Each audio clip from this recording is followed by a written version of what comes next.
Assalamualaikum warahmatullahi wabarakatuh. Selamat pagi, salam bahagia buat sahabat semua. Perkenalkan, saya Dr. Arina Widya Murni. Saat ini saya berada di Rumah Sakit Unan. Saya sekarang bertugas sebagai Direktur Pelayanan di rumah sakit ini. Bagi teman-teman yang pernah melihat materi atau sharing saya di YouTube saya ya, sebelumnya saya mau kasih tahu bahwa mulai edisi ini saya membuka channel YouTube yang baru yang mudah-mudahan lebih terkelola, lebih rapi, dan tentu saja mudah-mudahan memenuhi kebutuhan informasi buat sahabat semua. Bagi yang baru kenal, baru melihat channel ini, mungkin perlu tahu ya, niat saya untuk melakukan ini adalah supaya teman-teman semua, sahabat semua bisa menerima informasi yang benar tentang masalah yang akan saya ceritakan di channel ini. Saya adalah seorang konsultan psikosomatis di Indonesia. Saat ini kami belum banyak. Ada satu hal yang perlu teman-teman atau sahabat semua ketahui, bahwa dalam bidang ilmu penyakit dalam ya, jadi saya spesialis penyakit dalam. Nah, dalam bidang ilmu penyakit dalam itu di Indonesia ada 11 subdivisinya. Jadi subdivisi itu adalah cabang keilmuan dari bidang penyakit dalam.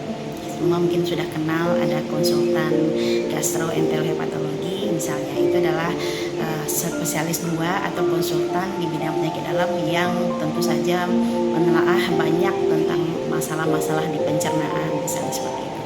Atau konsultan endokrin metabolik yang khusus membahas masalah penyakit diabetes, hipertiroid, dan penyakit hormon lainnya.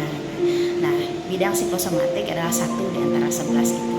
Dinamakan dengan gelar SP2-nya adalah konsultan psikosomatik, singkatannya KPSI. Nah, di Indonesia memang masih sedikit kami yang bergelar KPSI ya. Senternya baru ada di Aceh, di Medan, Sumatera Barat sendiri tempat saya, kemudian di Palembang, pusatnya di Jakarta, kemudian di Jogja dan Makassar. Mungkin masih heran kenapa ya belum banyak yang berminat menjadi konsultan. Mudah-mudahan dengan sharing saya secara rutin di YouTube ini, nanti banyak adik-adik yang sudah tamat spesialis penyakit dalam berniat melanjutkan menjadi konsultan psikosomatis. Apa sih yang dibahas di bidang psikosomatis? Mungkin saya perlu terangkan sedikit bahwa ilmu kedokteran psikosomatis itu bukan hanya milik di penyakit dalam. Ilmu ini juga dipelajari di bidang penyakit yang lain, bidang keilmuan yang lain seperti di psikiatri apalagi ya, kemudian di anak, kebidanan, bedah dan sebagainya. Sebenarnya ada aspek-aspek psikosomatis yang sebenarnya perlu ditelaah oleh para dokter yang berkecimpung di bidang tersebut.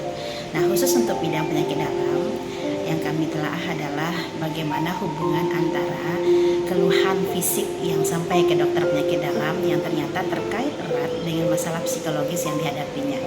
Jadi di bidang ilmu kedokteran psikosomatis itu mempelajari tentang interrelasi antara faktor psikis dengan faktor fisik, baik pada orang yang sehat maupun pada orang yang sakit. Loh, kok ada ya orang yang sehat? Jadi sehat secara organik artinya di sini maksudnya. Mungkin ada di antara sahabat yang pernah mengalami ya nyeri perut, kembung ya, sampai ke IGD ya, rasa nggak enak banget di perutnya. Terus kemudian akhirnya setelah diperiksa, bahkan diteropong kalau bahasa awamnya, atau di endoskopi, ternyata normal-normal saja, atau mungkin keluhannya ringan banget. Jadi kata dokter, oh ini nggak apa-apa, ini mungkin pemicu Anda seperti ini adalah stres yang Anda hadapi. Kadang-kadang kita bingung ya, merasa nggak ada stresnya. Nah, itu salah satu bagian kajian yang akan dikelola oleh bidang psikosomatis, itu adalah penyakit fungsional ya. Jadi ketika ada keluhan organiknya tidak kita temukan kelainannya, ada keluhan tapi kelainan organiknya tidak ada, lalu kemudian kami akan telah masalah psikologis sebagai pemicunya, dan bila ada itu kita akan kelola. Jadi pada bidang psikosomatis itu pendekatannya sangat luas, istilahnya itu biopsikososial kultural religi. Kalau di Indonesia kita tambah dengan religi ya. Jadi kita pendekatannya 5 aspek itu.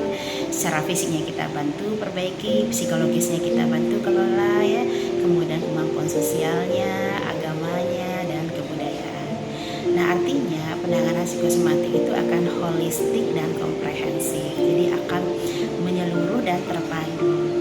Sebenarnya di bidang psikosomatis ini penanganan tidak selalu obat besar malah bisa sembuh dengan mampunya pasien mengelola pikirannya. Inilah yang kami bantu membukannya, sehingga kualitas hidup kita menjadi baik, tidak terpengaruh oleh keluhan-keluhan yang selalu ada sepanjang waktu.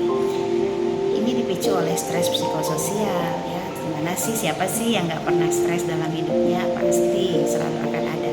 Nah, di bidang psikosomatis ini kami akan membantu sahabat-sahabat atau para pasien kami yang kemudian kita bantu kelola pikirannya, sehingga akhirnya dia mampu menghadapi masalah dengan bijaksana dan tidak mengganggu fisiknya, tidak mengganggu kualitas hidupnya.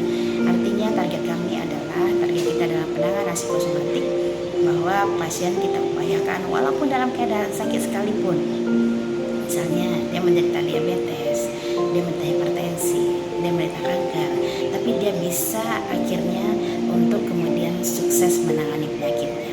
Kira-kira demikian bidang psikosomatis ini. Jadi mari ikuti semua yang saya sharing di YouTube saya. Sampai ketemu. Assalamualaikum.